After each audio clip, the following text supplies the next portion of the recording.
Traoré face à un autre, Baïla Amadou Traoré. Question pour Maître Alumami Samori Traoré. De passage, bonsoir à votre père. Merci. Maître Traoré, bonsoir. Au fait, donc, effectivement, comme l'a dit Condé dans le libellé, votre conférence de presse fait d'abord suite à la sortie du ministre de la Justice. Avant de parler du retrait de la procédure, comment avez-vous jugé cette sortie où on a eu l'impression que le ministre qualifiait donc vos clients de voleurs, donc en violant ainsi la présomption d'innocence? Quel sentiment vous avez eu en écoutant le ministre de la Justice? Et peut-être avant qu'il ne prenne la parole, le directeur régional de Dioma Sigiri vient juste de nous informer qu'une des dames qui était présente à la manifestation a été arrêtée. Ouais. Son nom, c'est bien Madame Ramatoulaye Kolon Diallo. Elle était dans la manifestation de ce mercredi. Elle quittait donc Sigiri pour Kouroussa, où elle devrait prendre, pour Farana, où elle devrait prendre part à un atelier. Voilà. Merci. Déjà que la situation se complique dans notre pays. Non, pas ça. Les questions politiques ne m'intéressent pas particulièrement. Je suis un professionnel. Je suis sûr que M. Baïla reconnaissent déjà qu'il y a eu violation de la présomption d'innocence de nos clients suite à la déclaration du ministre de la Justice. Et justement, c'est pour ça que je suis heureux. Alors, nous étions très déçus. C'est vraiment avec un sentiment de tristesse que nous avons accueilli, suivi les déclarations du ministre de la Justice. Mais personnellement, vous savez, nous sommes des avocats.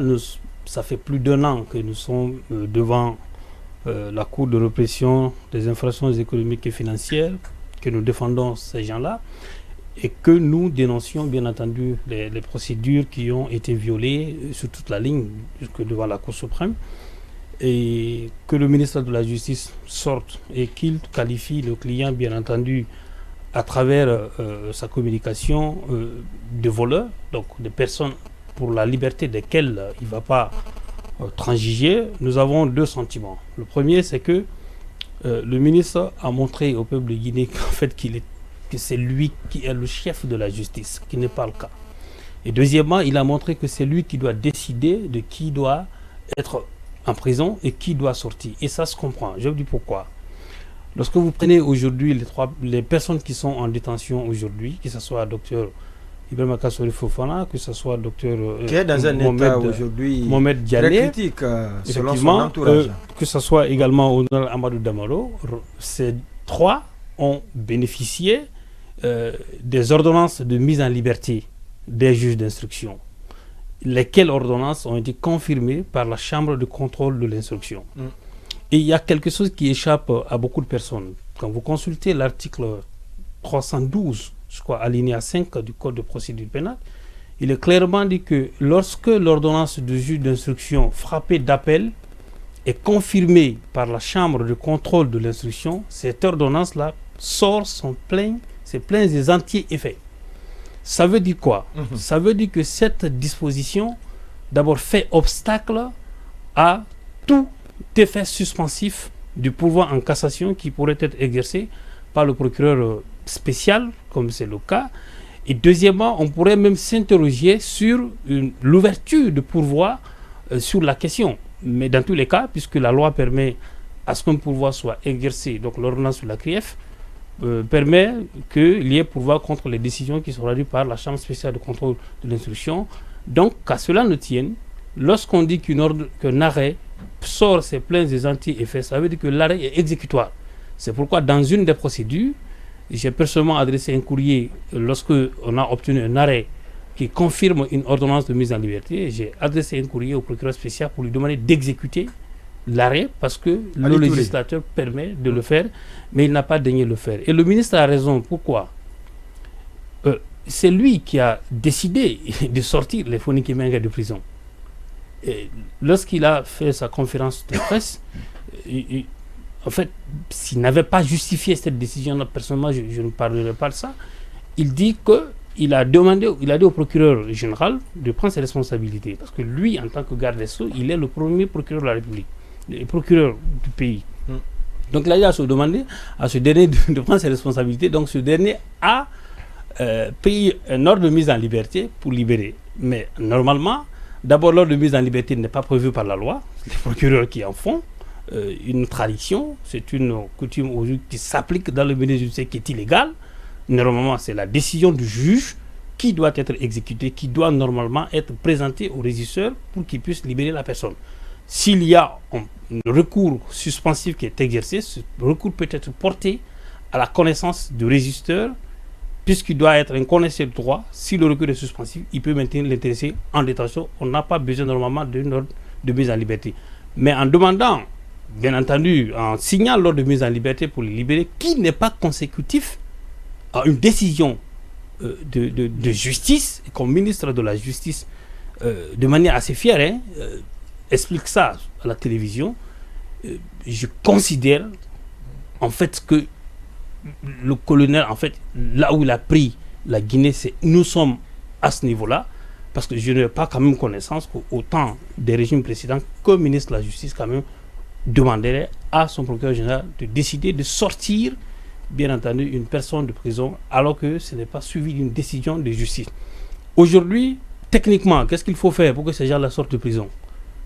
Puisqu'ils bénéficient déjà des décisions de mise en liberté qui ont été confirmées par la Chambre spéciale de contrôle d'instruction, il faut activer l'article 312, alinéa 5 du Code de procédure pénale, en les libérant simplement. Ou que le parquet se désiste de son pouvoir qui est manifestement illégal. Pour différents clients, c'est ça? Bien entendu. Ouais. Et la dernière chose que je voulais préciser, c'est que, bien entendu, quand il dit qu'il ne négocie pas en fait la présomption, la libération de ceux qui ont volé l'argent. D'abord, il montre que c'est lui qui décide. La preuve, c'est le dossier de Fonike Mengue et autres. Et qu'est-ce qu'un avocat va être fier que ton client soit libéré sur la décision du ministre de la Justice, que ce ne soit pas vos efforts. Et c'est pour ça que le barreau avait fait une déclaration dont je suis totalement solidaire. Quand tu défends un client devant un juge et que le juge ordonne sa liberté, c'est ça la fierté d'un avocat. Mais pas lorsque la liberté, bien entendu, est consécutive à une décision d'une autorité administrative qui n'a aucune fonction judiciaire, qui n'est pas le chef de la justice et qui n'est pas non plus celui qui doit donner des ordres à un magistrat de faire quoi que ce soit. Nous, ça nous a indignés. Mais la deuxième difficulté, bien entendu, qu'il y a aujourd'hui dans ce dossier, c'est que quand on n'a pas d'espoir, on se tourne normalement devant la juridiction suprême, qui est la Cour suprême, normalement. Bien entendu. Je le disais la dernière fois à la conférence de presse que en matière de détention préventive, les délais sont très courts, les délais d'examen. Donc, ça ne dépasse pas 15 jours maximum. Et lorsque vous faites appel contre une décision de placement de votre client en détention provisoire, la loi donne 10 jours à la chambre de contrôle de l'instruction pour examiner l'appel. Alors, la loi est clair là-dessus. Si l'appel n'est pas examiné dans les 10 jours, que l'intéressé doit être remis en liberté d'office. Ça veut dire qu'il n'y a même pas de caution à payer. Ouais. Voyez-vous, donc ça c'est des juges de second degré.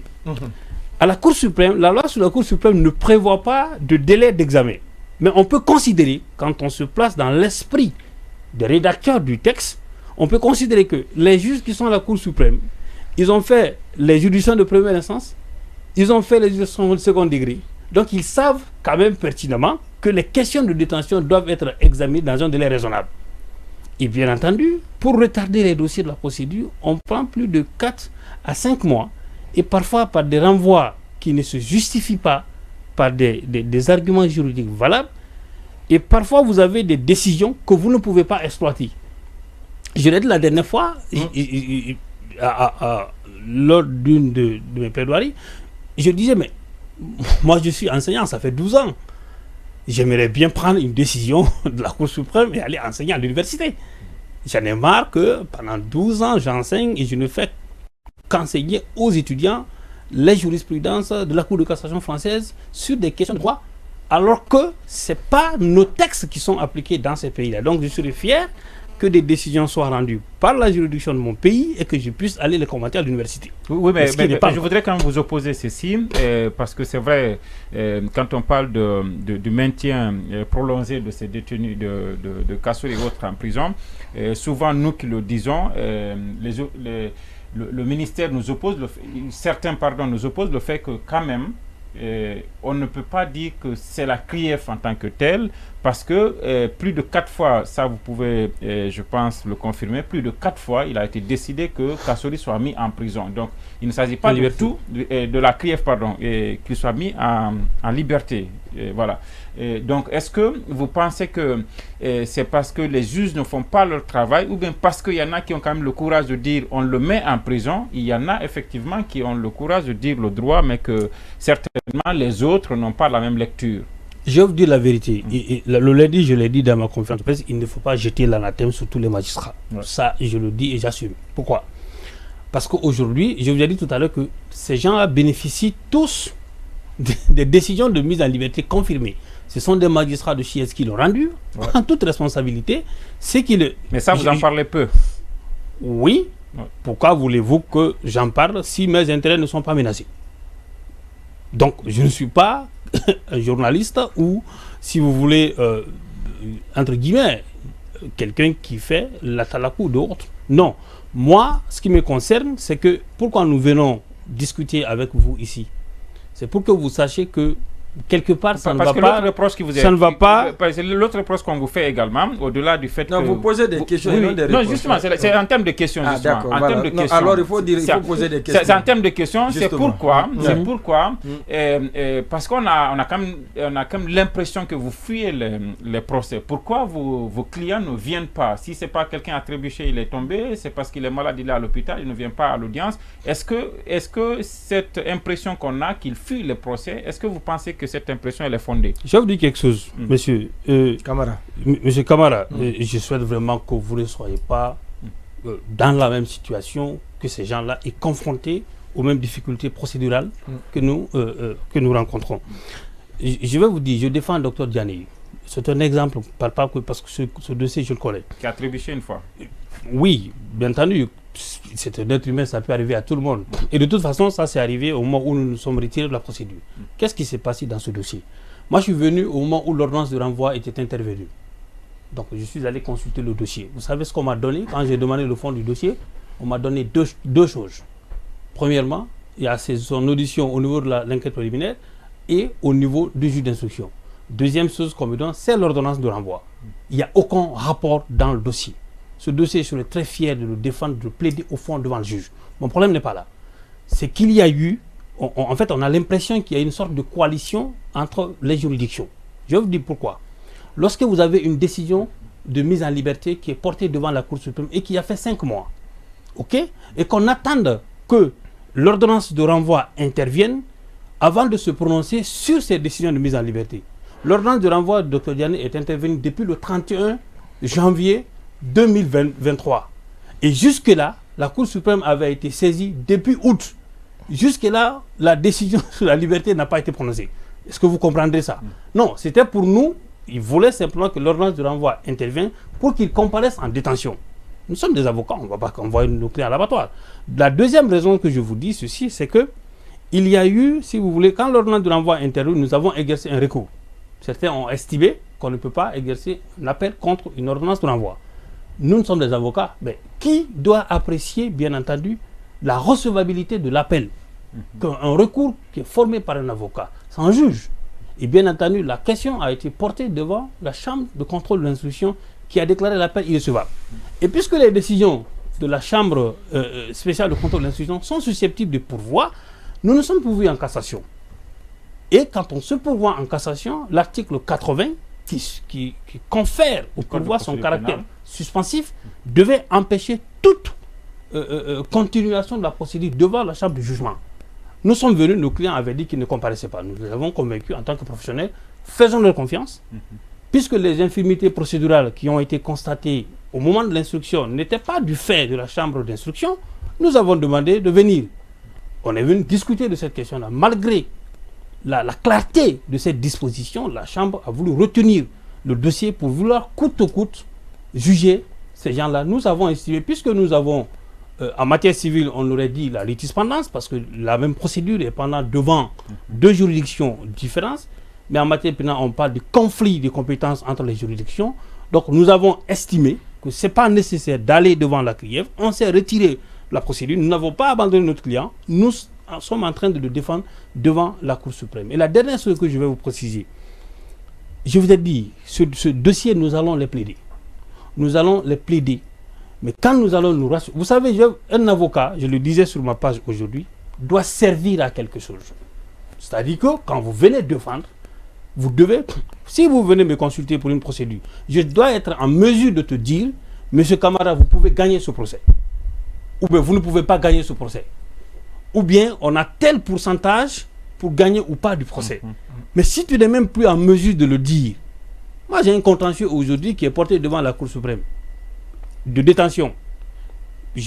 La requête a été faite par la personne, mais il n'y a pas de mémoire ampliatif.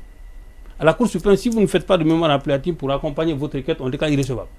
Si vous ne faites pas, vous ne déposez pas la caution au niveau de la Banque centrale, on déclare irrecevable. Dans le cas de Dr Diané, c'est le cas. Le parquet ne l'a pas fait.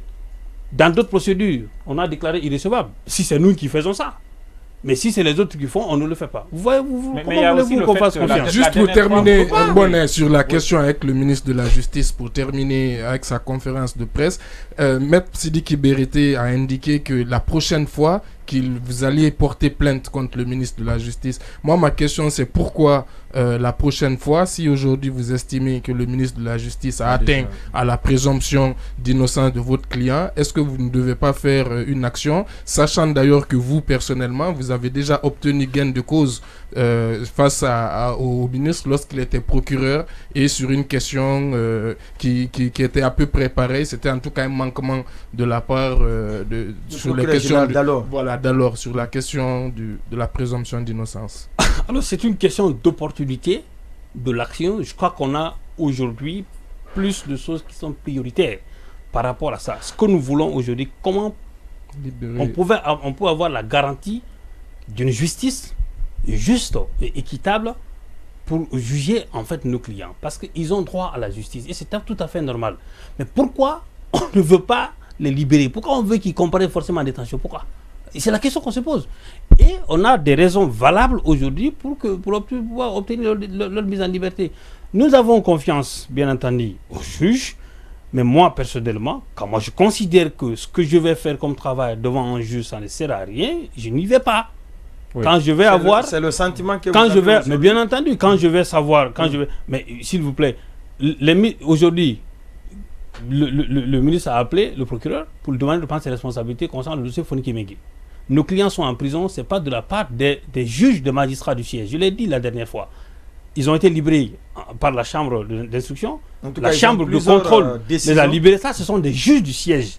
Le procureur est sous l'autorité du ministre. Ça veut dire que si Mamadi dit à son ministre, dit à tes procureurs là de se désister de ces pourvois-là. Mais ils seront libres tout à l'heure. On ne parlera pas, bien entendu, d'interférence. Parce qu'ils ont déjà des décisions de justice. Ouais. C'est la solution la plus appropriée. On n'a pas besoin de passer par mi-chemin. Au-delà de ces dossiers, est-ce que cela ne renvoie pas à un autre message qui est caché, c'est-à-dire les bons avocats viennent défendre, ils échouent pas parce qu'ils sont incompétents, mais parce que simplement, quelque part, quelqu'un voudrait que ce client reste en détention. Est-ce que ça ne joue pas un peu même sur l'image de la corporation? Non. Pour ceux qui ne savent pas ou ceux qui n'ont pas tous ces détails, vous défendez 3, 4, 5 dossiers, ces personnes-là échouent, restent en détention. Tant que justement celui qui les a enfermés ne décide pas le contraire, est-ce que ça n'impacte pas un peu sur la carrière même des magistrats? Bien entendu, je suis convaincu que même les confrères auxquels nous sommes opposés dans les dossiers, ils ont même pitié de nous parfois. Pourquoi? Parce que quand vous avez certains dossiers, vous allez quand même souffrir. Mais est-ce que c'est pour ça que le barreau a fait une déclaration pour dire que il faut qu'on serve à quelque chose. Si on défend, si vous venez nous payer de l'argent, ou d'autres par humanisme on le fait, quand on va devant le juge, l'avocat n'a pas d'armes, il n'a pas autre chose, il n'a que la loi, les sources du droit, pour aller exposer devant le magistrat, qui est aussi un connaisseur de droit, et qui doit, sans aucune autre considération que la considération de la loi et de la justice, de rendre la justice.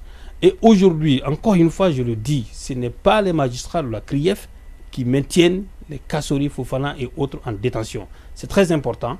C'est le parquet. Et le parquet relève du ministre de la Justice. Et il a raison quand il dit qu'il ne va pas négocier. Parce que c'est lui qui peut dire à ces gens-là, comme il l'a fait pour Foninké, désister de vos pourvois et autres.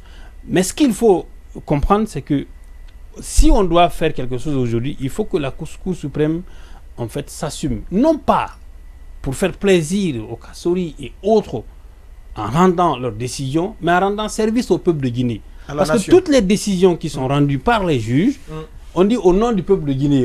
Le magistrat ne rend même pas la décision en son nom. Il rend la décision au nom du peuple de Guinée. Donc au nom de ce peuple-là, il faut rendre des décisions qui sont exploitables et qu'on peut utiliser dans les tribunaux et dans d'autres juridictions. Alors rapidement, la dernière question. Peut-être Kassori qui est, on dit malade, on cherche son évacuation. Damaro malade alité à l'hôpital, c'est jusqu'à une date récente. Aujourd'hui, quelles sont les perspectives? Qu'est-ce que vous envisagez? Quel espoir y a-t-il dans ces affaires concernant vos clients que vous défendez? Ce qui est sûr, c'est qu'on s'est arrêté de la procédure. Nous nous sommes d'abord pour Dr Diané, on s'est déjà retiré de la procédure, on s'est retranché, on s'est rabattu sur la Cour suprême pour voir quelle orientation cette Cour va donner à ces dossiers. Et les mêmes personnes également ont leur contentieux qui est porté devant la Cour de justice de la CEDEAO. Dans les jours à venir, on aura une audience. Lorsqu'on nous aurons la garantie qu'il y aura un procès juste et équitable, bien entendu, nous viendrons défendre nos clients. Ils vont comparaître. De toute façon, nous les avons assistés pendant 1 an de procédure. Pourquoi pas devant la chambre de jugement. Lorsque vous regardez le dossier Oye, vous avez même honte parce que c'est un dossier qui est complètement... Mais on risque de leur coller des avocats commis d'office, sans vous. Vous avez oublié une chose. La commission d'office suppose que la personne d'abord donne son consentement. C'est-à-dire que vous ne pouvez pas, moi en tant qu'avocat, on me commet d'office pour défendre quelqu'un. S'il ne veut pas de moi, je ne le défendrai pas. Ça, c'est l'éthique ou bien c'est la loi? Non. Ça relève de l'éthique ou bien c'est la loi? Justement, ça c'est une question d'éthique. Donc ça veut dire que c'est possible? Non, c'est ce que je vous dis. Mais vous pensez qu'un avocat va venir pour cautionner ses infirmités procédurales? On verra. Dr Diané, ça fait depuis le mois de mars, on a quitté la procédure. Et jusqu'à présent, il n'y a pas d'avocat dans le dossier. Oui, mais la dernière fois qu'il a été accordé, il avait dit qu'il allait, si vous n'acceptez pas de venir dans le... Les Anglais disent... Il allait engager d'autres. C'est pas ce qu'il a dit. Oui. Les Anglais disent, wait and see. Ok. Et vous avez l'impression qu'il y a une instrumentalisation de la procédure? C'est manifeste. Et c'est clair pour tout le monde. Quand le ministre dit, je ne vais pas négocier la sortie des voleurs. Mais qui sont voleurs? Mais c'est le juge qui doit dire... à l'issue d'une procédure, c'est tel qui est voleur. Et il a aussi hiérarchisé les infractions en disant que je ne libère pas un voleur, donc je peux libérer un brûleur par exemple, parce les autres étaient aussi supposés être par exemple des destructeurs de biens publics. C'est pour ça que j'ai dit qu'il n'est pas le chef de la justice. Et qu'allez-vous faire désormais, parce qu'on sait que la procédure, vous pouvez engager une procédure contre lui? Il a posé tout à l'heure la question. Nous, on a déjà une condamnation de principe de l'État pour le faire. En fait, j'aime pas trop les débats de personnes. Mais ce qui est sûr, sur les questions de principe, nous avons déjà une décision de condamnation de cet État-là. Et nous avons des procédures portées devant la Cour de justice de la CEDEAO qui ne tardera pas à rendre une décision. Parce que souvenez-vous que dans les recours qui ont été portés, la défense de l'État a dit dans le recours que les Kassori, que l'État n'a jamais empêché les Kassori de sortir et qu'on les a jamais arrêté leur document de voyage. Bien entendu, c'est ce qui est dans la défense de l'État devant la Cour de justice de la CEDEAO. Et vous voyez comment il va falloir trouver l'ennemi de la justice aussi. Voilà, c'est ce qu'on pouvait dire avec Maître Almami Samori Traoré. Merci encore une fois d'être passé dans cette émission. Merci à vous Sékou Keïta, Thierno Amadou Kamara, merci à Cheikh Sadibou Ndoye, Habib Marwan Kamara, merci également à Baïla Amadou Traoré. Ça en est donc terminé. Oui, c'est la Guilab. Non, c'est la Guilab. C'est la Guinée de la large bande. Voilà. Oui, qui joue, qui débranche un peu, qui rebranche selon sa convenance. Pourtant, la Guinée, je l'ai dit, c'est le pays qui appartient à tout le monde. Ils ont eu de nouveaux boulots. Et ça va nous permettre de démasquer. Débrancher, rebrancher. Oui, c'est-à-dire que cette période-là va nous permettre de comprendre des opportunistes, ceux qui sont contre ce pays et qui pensent que pour servir le prince, il faut faire tout ce qu'on demande, mais la transition, c'est même plus 2 ans. Et après, on se retrouvera tous très ici. Sincèrement. Et voilà. Quand certains Guinéens pensent qu'ils sont supérieurs bien à d'autres, sûr, c'est dommage. Ça me désole. Avec des mensonges à l'appui. Sincèrement. C'est triste. Merci à la technique, merci également à la régie, à vous auditeurs. Nous savons que vous avez été vraiment... vous n'avez pas été... ça ne vous a pas on ne vous a pas facilité, j'allais dire, j'y arrive, enfin, à suivre cette émission ou à regarder. Ce n'est que partie remise. Très certainement, ils comprendront que la Guinée, c'est pour nous tous. Et demain,